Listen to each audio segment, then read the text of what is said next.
Hello, it's Ron with MUSKOX. I'm going to go over today removing and replacing our stationary chain tensioner on our auger to a spring type chain adjuster. So first thing first, I'm going to go into taking off the old chain adjuster. Probably the hardest thing on this is finding the splice link. So if you can have the blower up in the air, you find the master link, which is located. I happen to have it right up front here. And the first thing I would do is it takes 9/16 wrenches. I'll grab my impact, a 9/16 wrench, and there's two fasteners that hold this stationary slide adjuster on. And I'm going to remove them.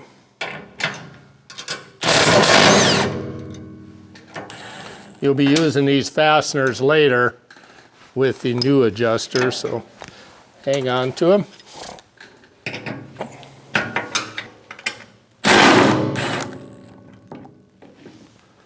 Did pretty good, did not drop it on the ground.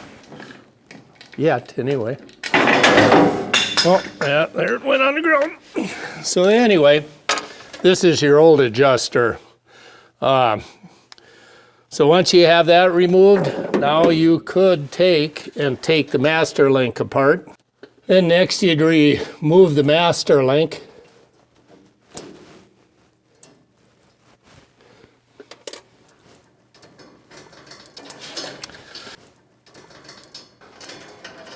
And then remove the chain.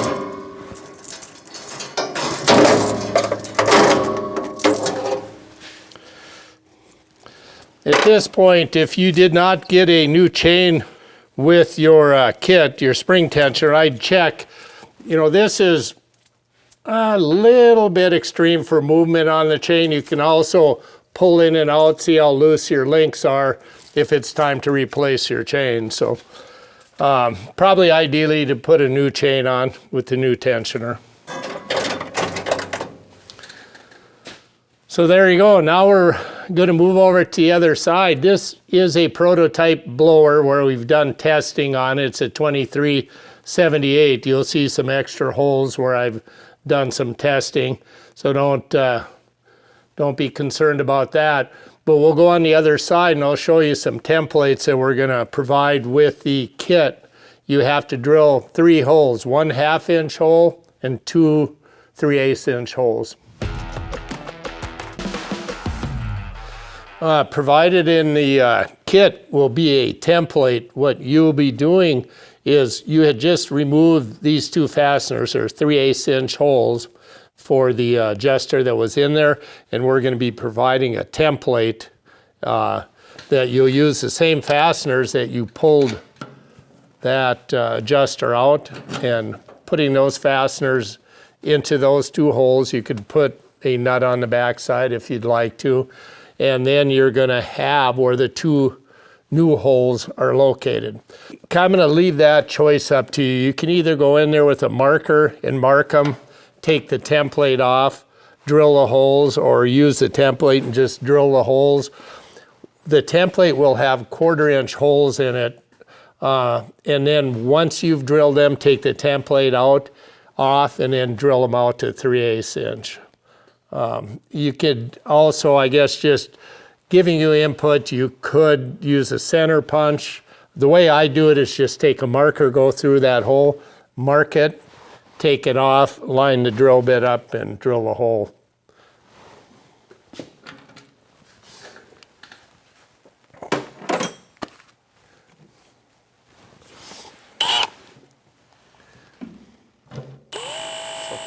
Anyway, I've got those 2 holes ready to go to put a part inside, which I'll go into next. Like I said, you've got to drill 2 3/8-inch holes based on that template, and then we'll move up top. I'll show you have to drill a 1/2-inch hole.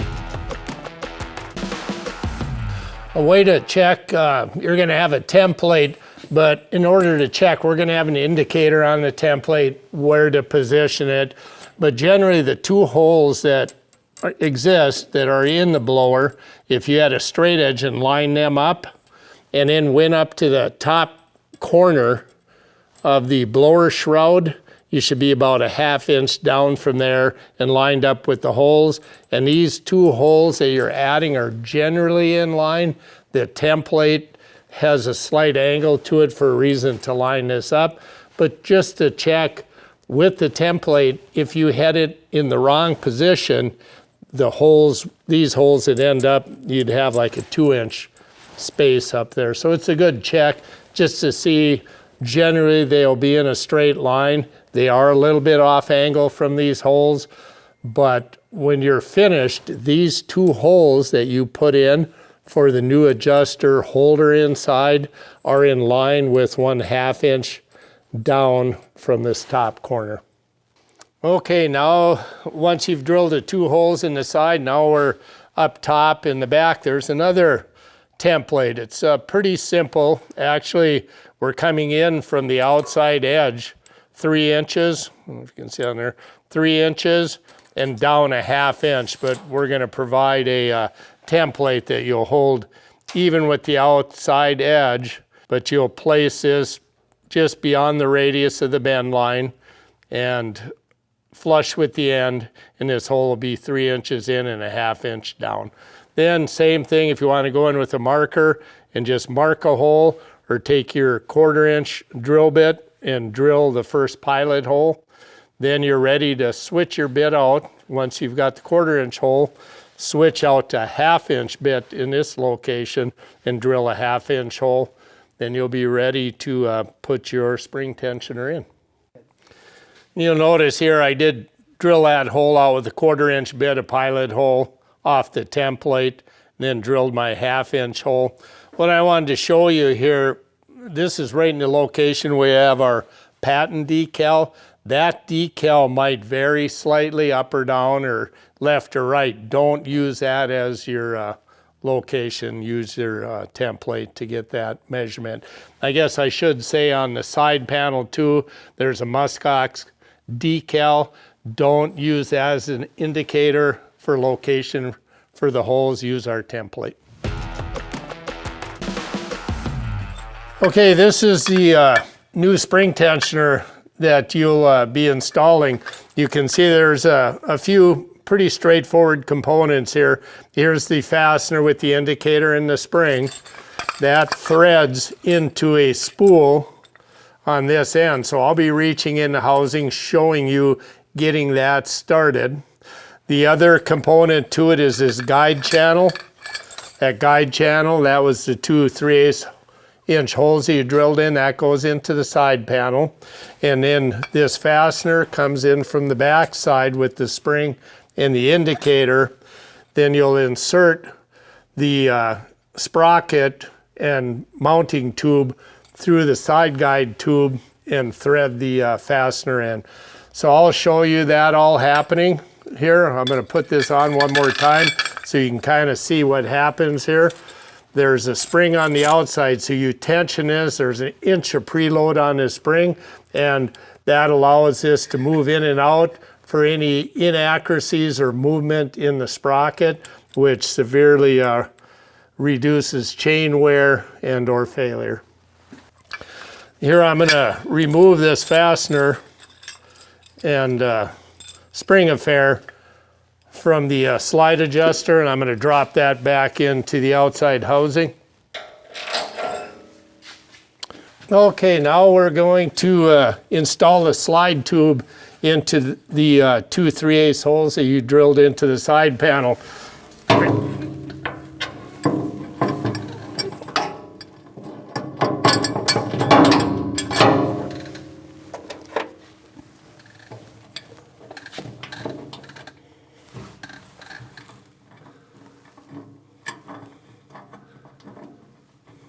Just like anything, if you had a helping hand, probably is not a bad idea to hold that fastener. As you see, you can do it by yourself.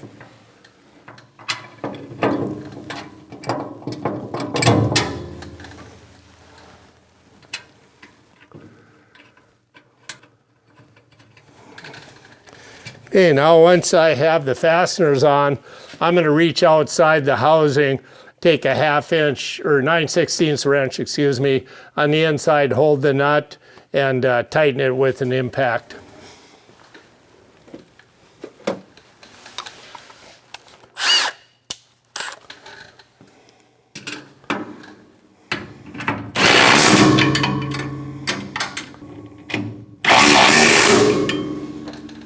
Okay, now once you have the guide channel installed, now this tube is going to slide inside that guide channel. What I do is rotate this spool that has a 1/2-inch hole so it's sticking straight out, because I have to reach in and thread that 1/2-inch fastener into the rod here. So that's, of course, what tensions the fastener in and out. Here I make sure that I put this fastener towards the outside of the housing. There's minimal clearance. If you head it this way, it'll work, but if you rotate it this way, there's more clearance for the auger paddle. And I just slide it through the guide tube, reach inside, grab the 1/2-inch fastener. This is where it gets a little tricky, trying to hole. And again, if you had an assistant outside, they could spin on the fastener for you. Okay, now once you get that fastener started, you don't need to tension it anymore. Just get it started into the 1/2-inch threaded spool. Now is when I'm going to feed the chain onto the assembly. So here you can take, I feed it over the top sprocket and down through your idler, and you'll see the location. Now I got to feed it around the bottom auger. So the chain is really going in the way it originally was, just feeding through the tensioner different. So now once you have it through the tensioner and around both sprockets, you can put your master link on.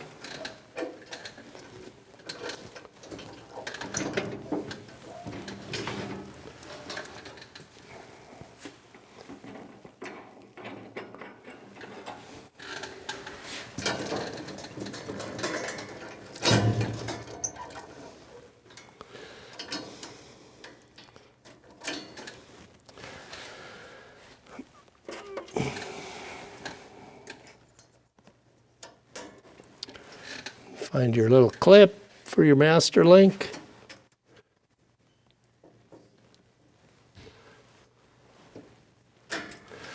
There, I'm clipped in. That's all.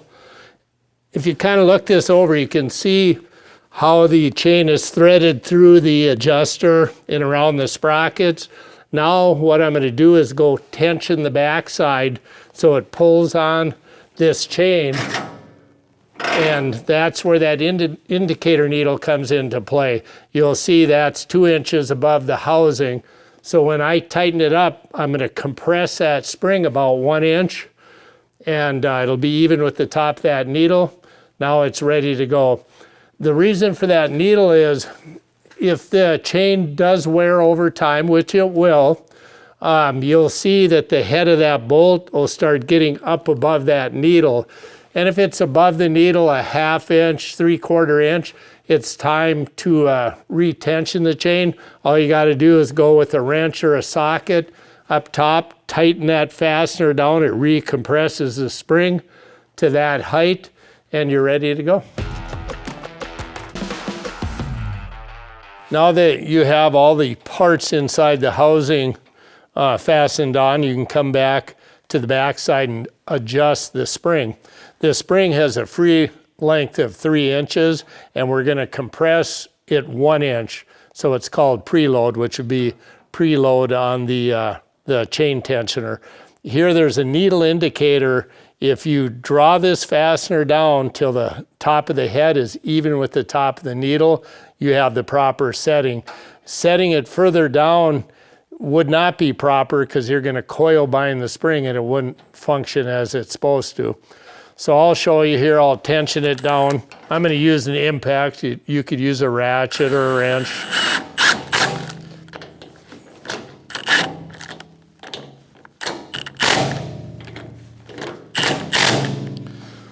Okay, there I'm set flush now with the top of the needle.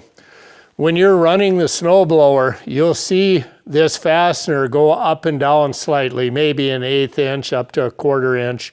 It's just for any ice chunks or if you aren't exactly concentric on your sprockets, this will move up and down a little bit. Don't worry about that. That's normal. I guess what I'm going to show you here, I'm going to back this off, and I'll back it off a 1/2 inch. Say if you've seen your fastener, you can see them about a 1/2 inch above this needle. If it gets up in this range, just simply re-tension it down. That is showing that you've had some chain wear, which is normal. I'm going to run this back down to the position that I would like you to set it in. And that'd be just flush with the top of the needle. Now when you run it, you're going to see that fastener move up and down slightly. That's normal. What you have to watch for is if this fastener ends up a 1/2 inch or better, 5/8 inch above this needle, then just re-tension it down and you're good to go.